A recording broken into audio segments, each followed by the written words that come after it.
Good evening, everybody. Welcome to the Pits of Motorcast. This is your host, Dave. I got online a special guest, Nitro driver Mike Peck. How you doing, Mike? Good, Dave. How you doing tonight? Not bad at all. Good. So, Mike, first question is, when did this all begin for you? When did drag racing begin for you? I'm sorry, Dave. What was the question again? When did drag racing begin for you?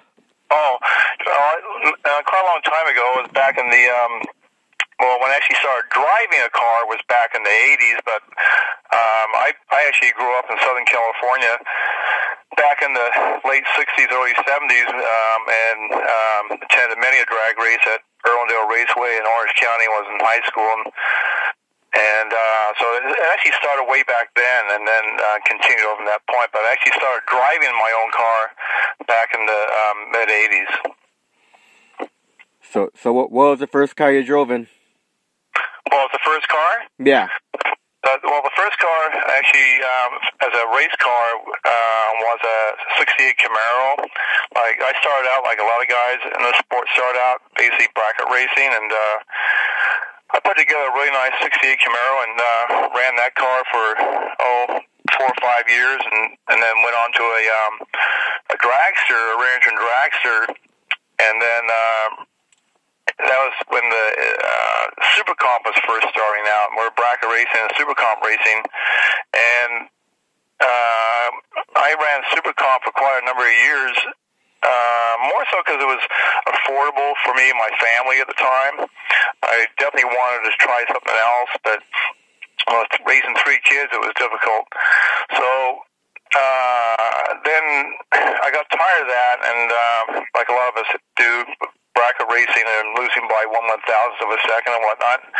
So then I decided to build the front engine dragster. And that car actually started out as a top comp car or top dragster car, and then I moved on to the Heritage Series.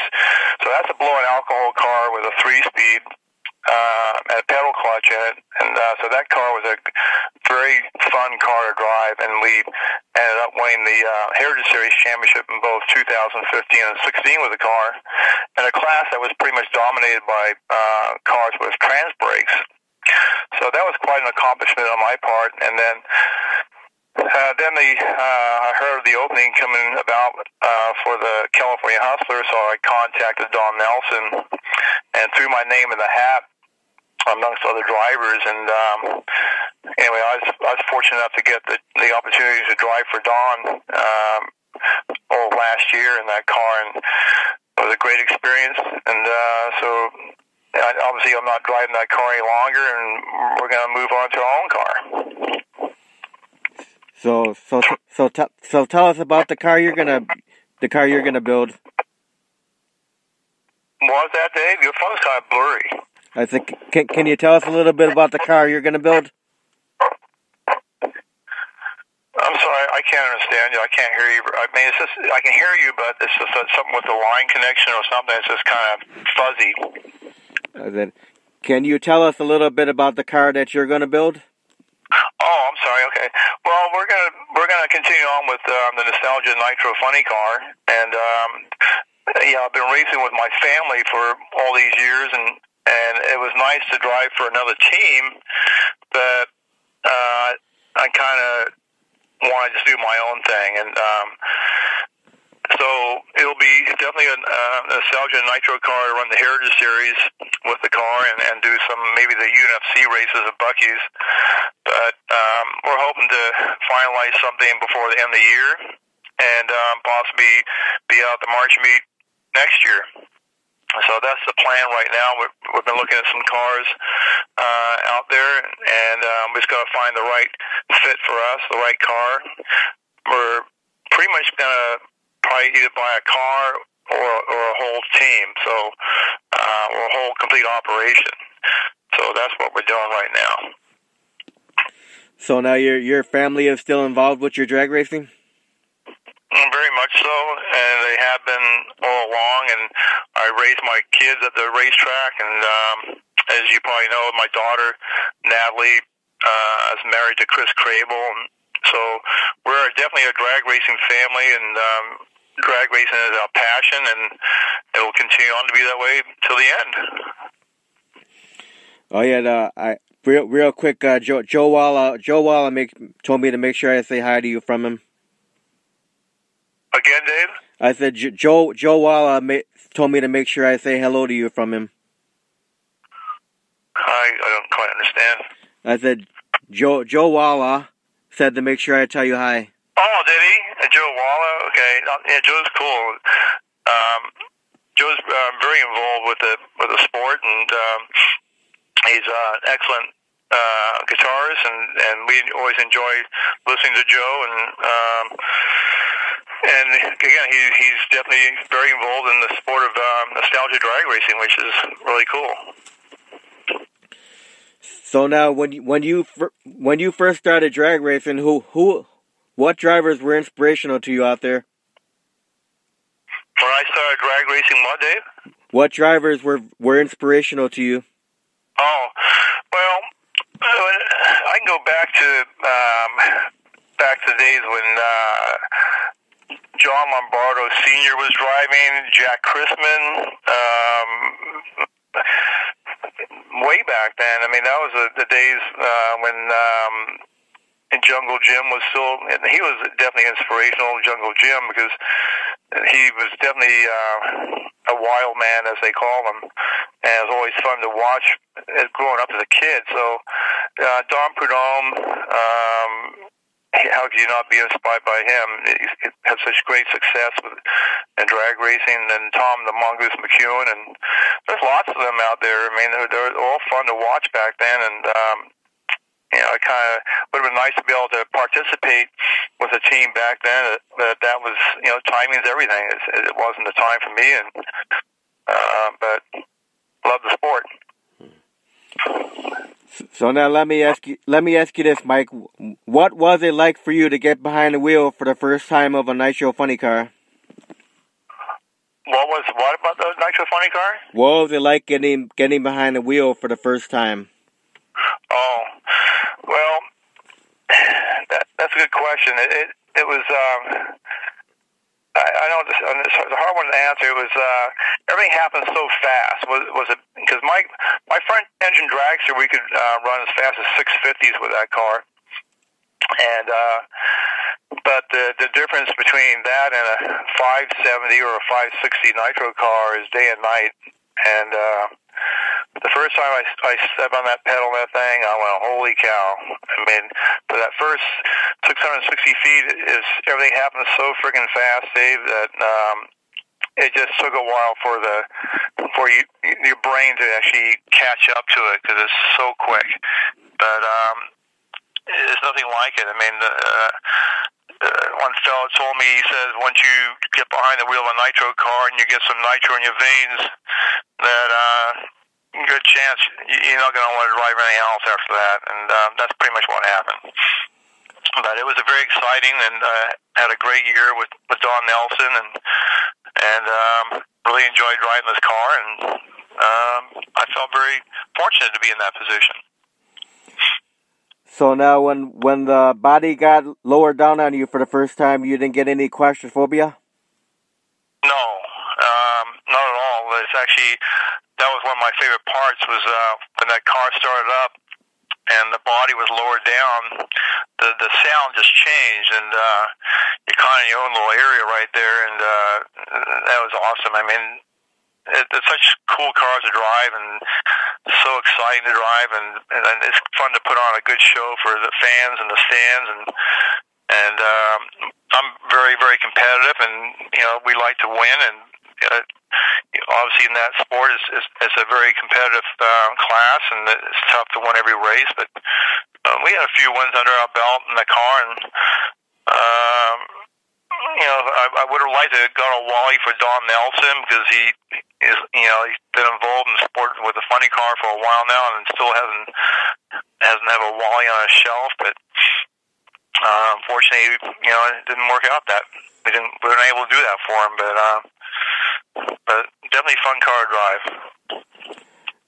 So Mike, what was the quickest runtime you had with the California Hustler? Well, that's a good question too. When I drove that car, I really wanted to get into the car the previous year and get more seat time in the car.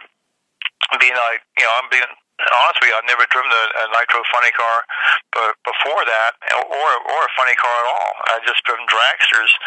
The front engine dragster gave me a good experience, but we ran I think it was on my 10th run in the car at Bakersfield at the Wednesday before the March meet, and we ran a 5:67, which was the second fastest time for that car. Up to that point, I think Corey had run a 5:66 in it before, and I know Jeff ran at the March meet ran a 5:66 once again in the car.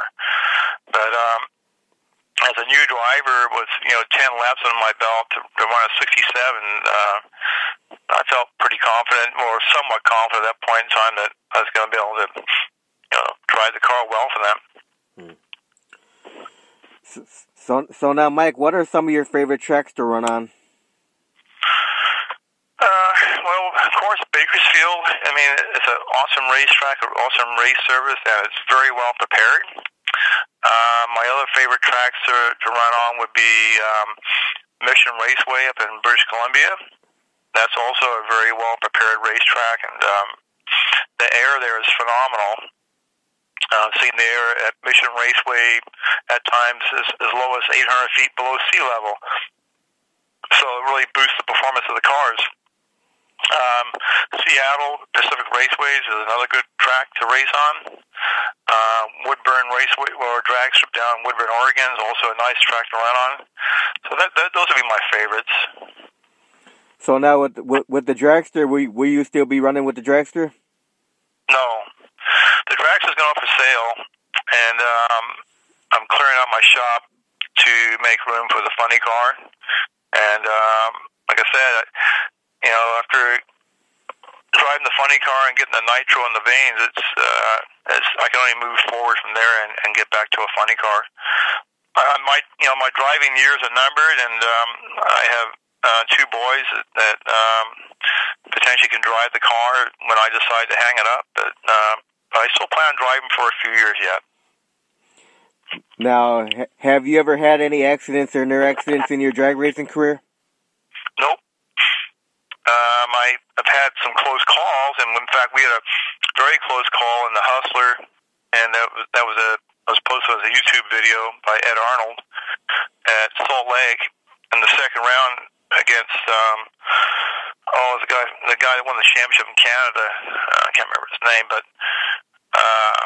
the fuel line either had broken or was loose, and hit the throttle, and the car made a immediate right turn. And fortunately, we were in the left lane, and I was able to bring the car. It went right over into the right lane, heading towards the wall, and I cranked it fast enough to where I could get the car straightened out, and didn't hit a damn thing. And if we would have been in the right lane, there would have been a lot of damage on that car.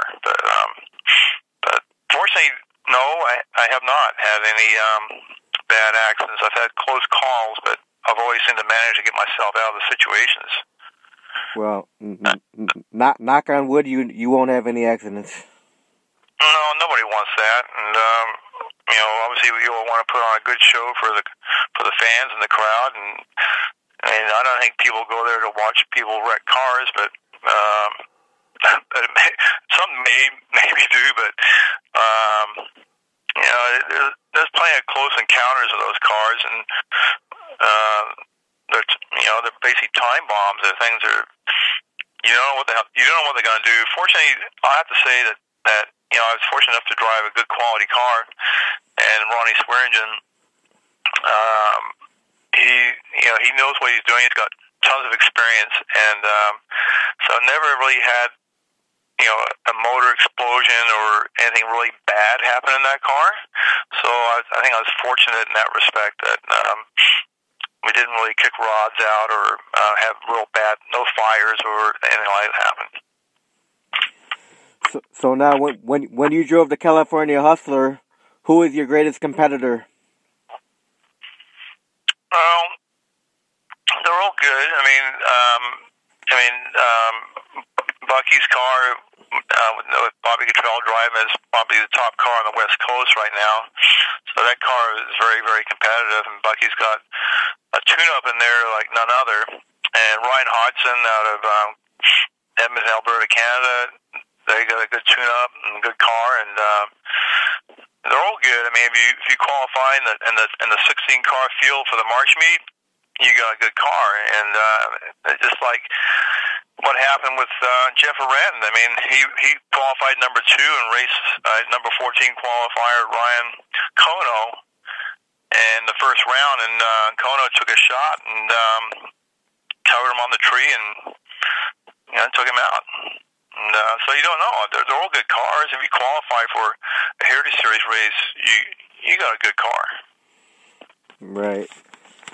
So West Coast cars, fast cars, and not taking away from anybody in the East or the Midwest or otherwise, but it's very competitive out here, and there is a lot of cars. I know. So for you to get ready for a weekend of drag racing, what goes into preparation for you? To me, to get ready for a weekend of drag racing, what was the question? What goes into preparation for you to do that? Well, there's a lot of preparation, and as most racers will be able to tell you, that there's a tremendous amount of preparation done in the shop before you go to the track. At least there should be, in my opinion. The car should be totally prepared in every way and every detail before the car goes in the trailer. And so I've always paid attention to detail in my cars, and to try and reduce any type of problems or issues that you possibly can, because there's so many things that can happen. So preparation is huge, and the mental preparation too before you go to a race, to me, is also a big factor. So I just make sure the car is as well prepared as it possibly can be, the support equipment, and as a driver, just mentally be ready and be focused. Now, have you ever done any 8th mile racing? What kind of racing, Dave? 8th mile. 8th mile? No. And I know Dave Gallegos, I listened to his interview, and Dave was saying, and that was a great interview by Dave.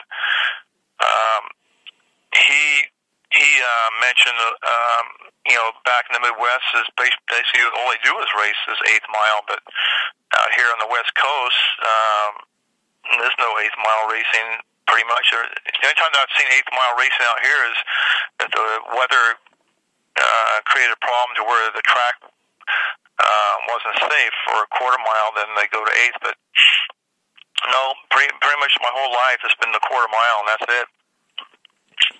Okay. Now, throughout your drag racing career, Mike, have you won any trophies? Oh yeah. So I have quite a number of Wallies over the years. If I go back to my Supercomp days, I won the Division 6 championship. Went to the TRW All Stars back then. Won a number of divisional races. As far as the Heritage Series goes, March meet winner in 2013, and then national champion in 2015 and 2016. So got the 2 big Wallies for that. Nice. Yeah.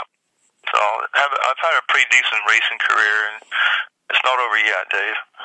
Right. You could race to your like in your 80s, 90s, like.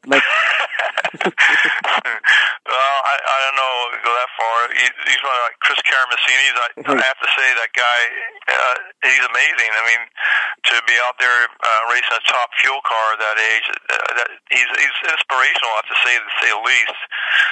For many of us older guys that are still racing and enjoy racing so much. I couldn't imagine doing anything else, to be honest with you. I've tried other types of racing over the years, and but drag racing is my passion, and it's my family's passion, and we're going to continue on. So now, Mike, what would you consider to be the milestones in your drag racing career?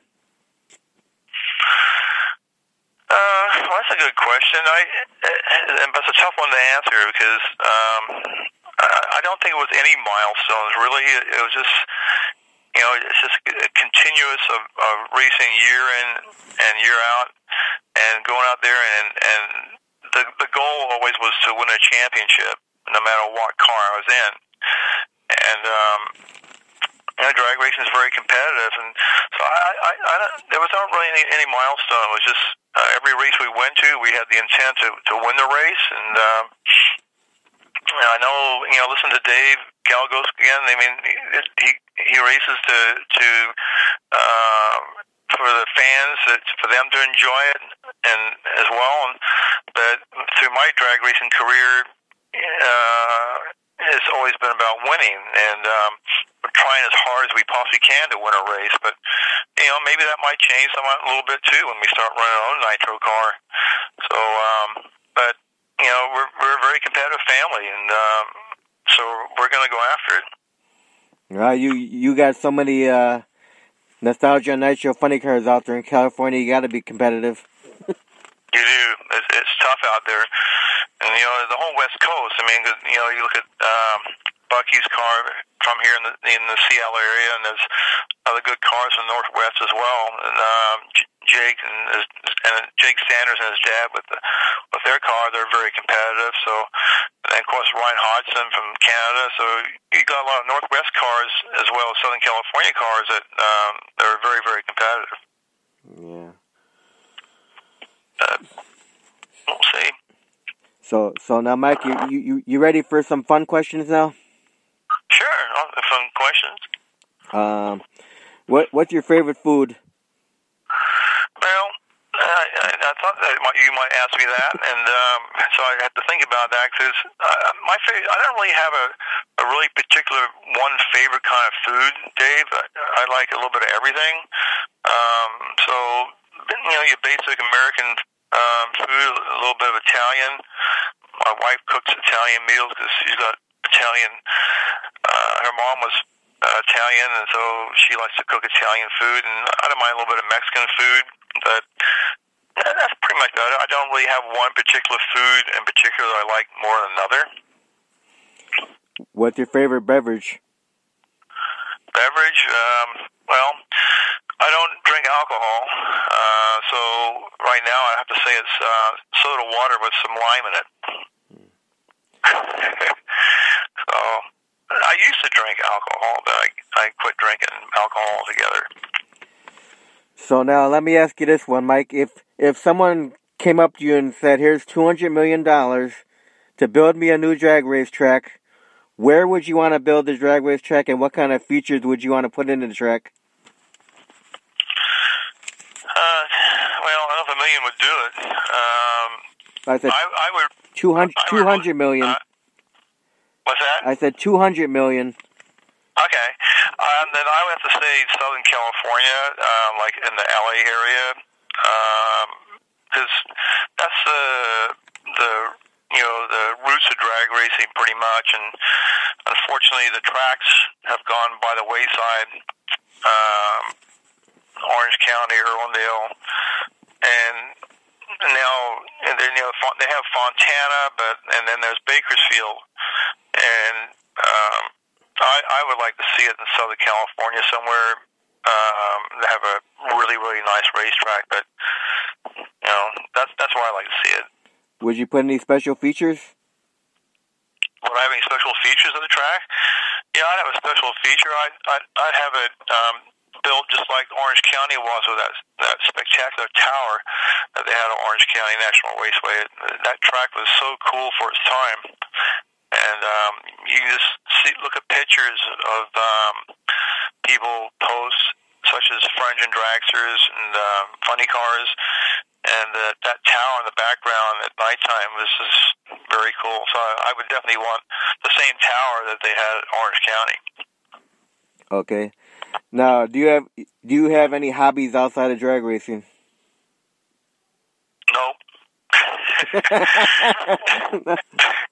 Like I said, drag racing is my life. It's my passion, and it's pretty much what I focus on, and I love to talk about it, like I told you, and I love to participate in it, and my family does, and maybe I'm kind of boring that way, but it's something I love to do, and always will be. And I don't play golf.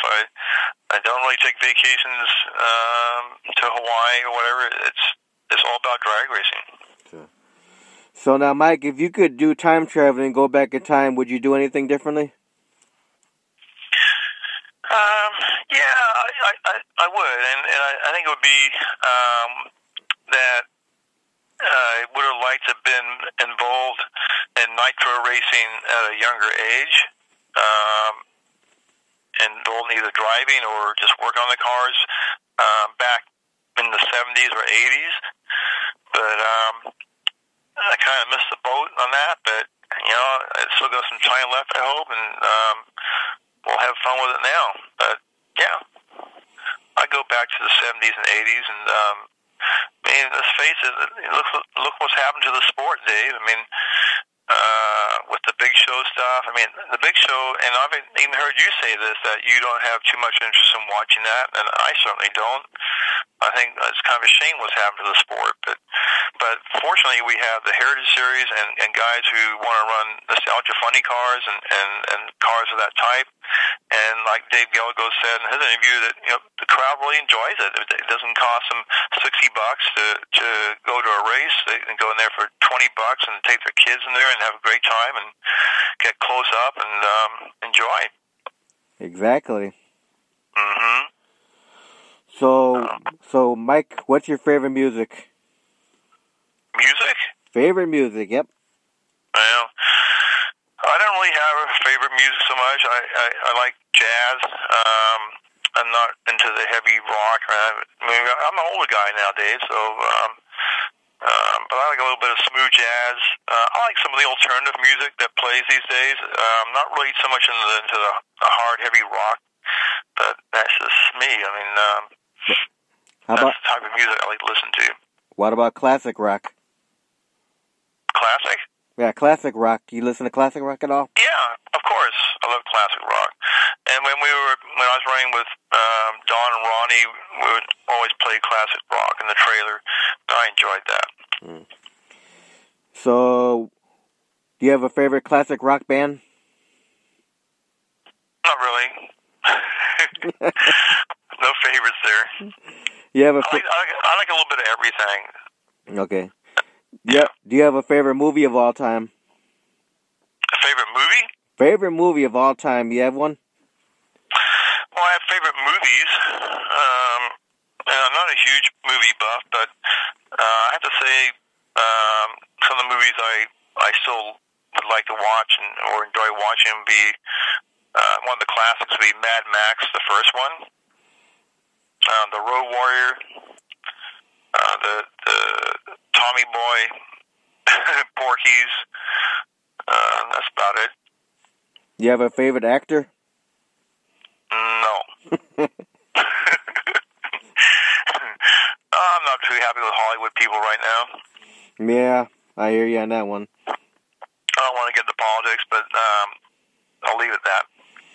Yeah, the Hollywood needs to stay out of politics. Yeah, I'll stay away from that. It's the movie industry is great, but I don't really sit down and watch many movies anymore. I like to read more and watch movies, or be working on the cars. Right. Mm-hmm. So now when you're at the racetrack, do you have any certain eating habits? At the racetrack, do I have any eating habits? Yeah, you got any certain eating habits, or do you eat regularly, or do you not eat at all? I'm sorry, Dave. Somebody was talking behind me. What was that again? I said when you're at the track for drag racing, do you have any certain eating habits? Do you eat lightly? Do you eat regularly, or you do not eat at all? Well, if I'm driving and I don't eat much, I mean, I don't have much of an appetite. I kind of have to force myself to eat. because the adrenaline's pumping and just anxious to get in the car. And it's definitely before you go up for the round of racing, the intensity of it, and the desire to win and focus on your job as a driver is, and the adrenaline's pumping. So your appetite is not much of an appetite, and you kind of have. I kind of have to force myself to eat. To be honest with you, when I'm partaking in racing, when the racing is actually going on, in the evening afterwards, yeah, I can eat, and but during the day or when we are racing, it's just not there. So now, Mike, if you weren't drag racing, what do you think you'd be doing? If I wasn't drag racing? Yeah. That's a good question, because I don't know anything else, but I don't really know of any other sport I would like to participate in other than drag racing. So I don't know the answer to that question, Dave. I really don't, because I've been doing this for so long and enjoy it so much that I couldn't imagine doing anything else. Let me put it that way. Right. What's the fondest memory of your drag racing career? Well, there's multiple memories of that. I think that one of my fondest memories was going back quite a number of years ago when I first met my wife, my wonderful wife Wilma, and when we first started the date, I called her up and asked her if she wanted to go to drag races. And it was actually our second date, and she didn't know at that time that I was actually participating as a racer. So I showed her a house with my Suburban trailer and my Camaro on the back of the trailer, and she didn't know really what to say because she thought she was going to go spectating, and she was all dressed up and looked pretty. And I handed her the tire gauge, and here you go, honey. He says, we're going drag racing. So that's one of my fondest memories, to be honest with you, because she was so surprised at what was going on. And she's been so supportive of me all these years in my racing that I'm so fortunate and so blessed to have such a wonderful person in my life. So how many years you guys been married now? 35 years. Yeah, long time. And how old are your 3 kids now? How old are they? Yeah. Well, I think the oldest one's like 31. And then the youngest would be 25. And my daughter's 30. So they're getting up there, but they love drag racing. I mean, they don't really participate in any other sport as well. Chris Crable, of course, Natalie's husband, he does some racing little legend cars other than drag racing, but it's all about drag racing in our family. Right. So, what was I going to ask you? I got a question for you, Dave. Yeah, go ahead. So, I'm kind of curious, how did you come up with that name for your, is it Metal Chaos, or what's the name of the show or the business? In the Pits of Metal and Motor Chaos. Yeah. How did you come up with that name? That's interesting. That's the wife. The wife came up with it. She started this whole podcast. Your wife came up with that name? Yeah, she's the one that started this podcast up 6 years ago. So, yep. Okay. Originally, the podcast started just for interview hard rock, heavy metal bands. And, okay. And then I came up with the idea to get drag racers on here too. And so very cool. Yeah, mostly you nostalgia drag racers to give you guys some recognition. Now, whereabouts do you live? Actually, we're in Illinois, right on the close to Wisconsin border. Okay. So do you get a lot of Nitro cars at the track there, or? Well, we're about 40 minutes from the legendary Great Lakes Dragway, but yeah, the only problem with them is they get 2 Nitro cars every year. Okay. So I was just doing an interview before you. I was telling Randy Baker, I was like, yeah, they need to get some variety in there for the people. I love the 2 guys. Don't get me wrong. You know, Doc Holliday and Baz Young, both great guys. But we need to see some more Nitro guys in there. That'd be nice. I mean, I know Dave Gallegos. He sounded like he might want to be heading your way up there. Yeah. That'd be nice to get some more cars. How far are you from then? Minnesota? Are you close to that track? Brainerd? I've never been to Minnesota. You never been there? Nope. Okay. Do you know if they have a lot of nostalgia drag racing there? I have no idea. Yeah. So what do you think about the funny car chaos? The funny car what? Funny car chaos. Oh, chaos? Yeah. I think it has its place for. It's just kind of. How to say it? But you got such a variety of cars going there with different configurations and different horsepower, and there's no really any rules as far as what you run.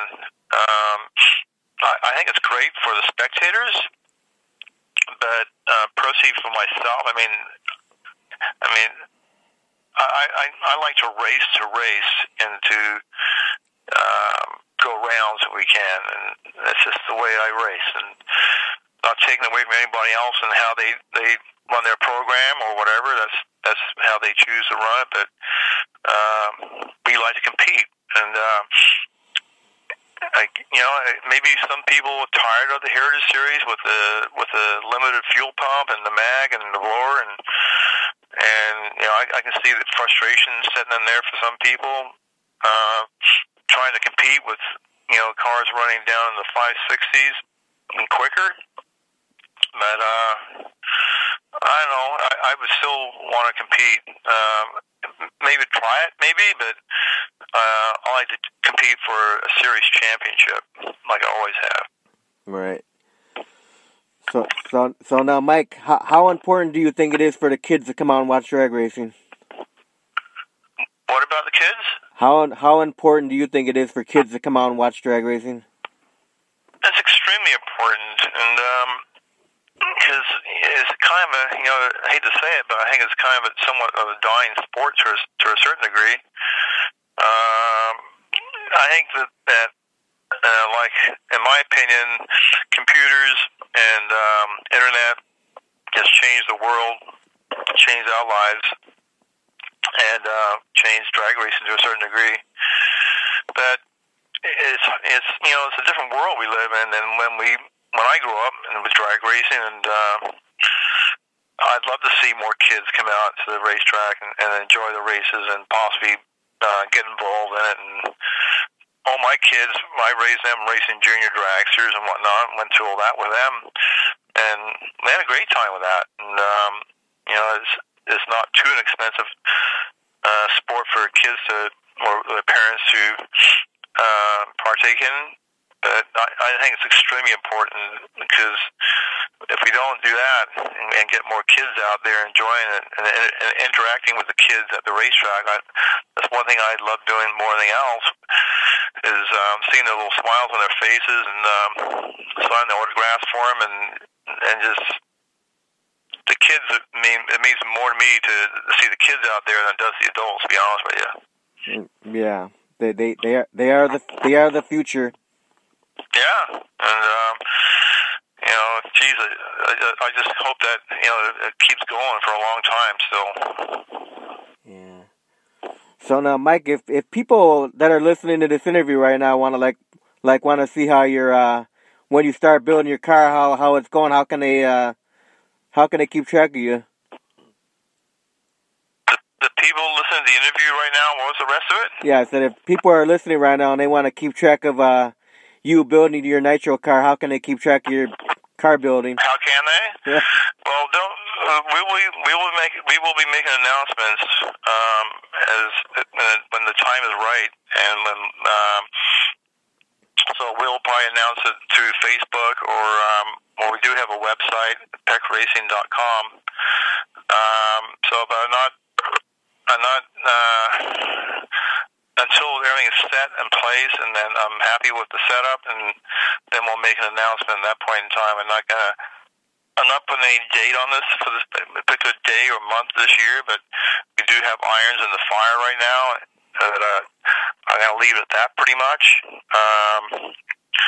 But we plan to race Nitro is all I can tell you. Sounds good, Mike. Well, Mike, I want to thank you very much for your time for the interview. And do you have any final words for everybody listening in? I want to thank you, first of all, for giving me the opportunity to talk in this interview. And I feel very honored that you gave me a call and asked me to do that. And other than that, is that anybody else is, keep racing and enjoy drag racing. That's all I can really say. Yeah, once you get that car built, we'll do another interview when you get that car built. So you'll know about it, Dave. All right. You have a good night, Mike. Thanks. You too. Thanks so much. Thanks again. You're welcome. Good night. Okay, good night. Bye.